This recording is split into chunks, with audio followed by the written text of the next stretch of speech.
मित्रांनो, आपण आहोत सध्या कर्वे नगर इथं।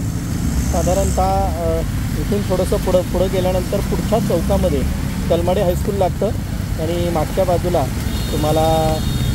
टाकोडे उद्यान लागतं। या रस्त्यावर म्हणजे तुमच्या लक्षात आलं असेल आपण कुठल्या रोडवर आहोत,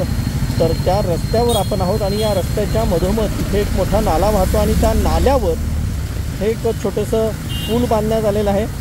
आणि या पुलावरच नेमकं इतकं मोठं पाणी साचलेलं आहे आणि पलीकडून येताना थोडासा चढ आहे, त्यामुळं चढण्यासाठी अनेक जण ॲक्सिलेटर वाढवतात आणि गाड्यांचा वेग थोडासा वाढतो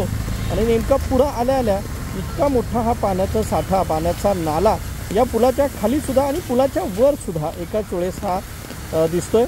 त्यामुळं इथं आल्यानंतर अनेक वाहनं ही अत्यंत कमी वेगात होतात, अत्यंत त्यांचा वेग कमी होतो आणि अशा पद्धतीने तुम्ही बघू शकता हा रोड नेमका कुठला आहे। इथून आपण असं सरळ जातो ते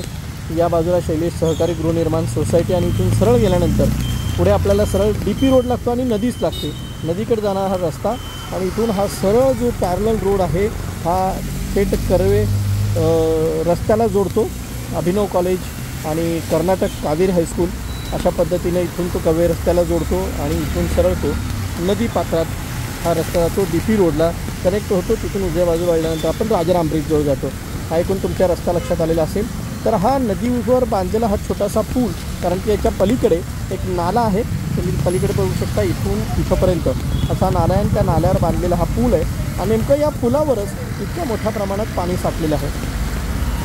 छोटासा फुटपाथ आहे, या फुटपाथवरून येतानासुद्धा नागरिकांना कसरत करावी लागते, कारण की फुटपाथच्या वरच्या बाजूलासुद्धा जिथं इलेक्ट्रिक पोल आहे त्याच पोलजवळ पाणी एक खड्डा असून तिथं पाणी साठलेलं आहे, त्यामुळे तिथं शॉक बसतो की काय अशी भीती नागरिकांना वाटत असते आणि त्याच्या शेजारून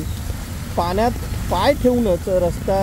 पादचाऱ्यांना इथे यावं लागतं आणि शेजारी तुम्ही पाहू शकता किती मोठ्या प्रमाणात पाणी साठलेलं आहे, त्यामुळे रस्त्यावर उतरून चालत येणं ही पादचाऱ्यांना शक्य होत नाही। इथून वाहनसुद्धा या रस्त्यावरून येण्यास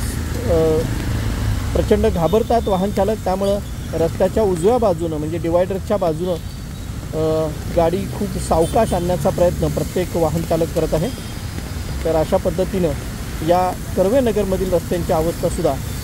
तुम्ही पाहू शकता कशी झालेली आहे। परतीच्या मान्सूननं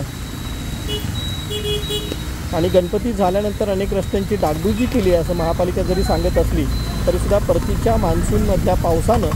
काय हालत केली आहे रस्त्यांची आणि त्यामुळं नागरिकांना किती त्रास होत आहे हेच या दृश्यातून आपल्याला दिसत आहे।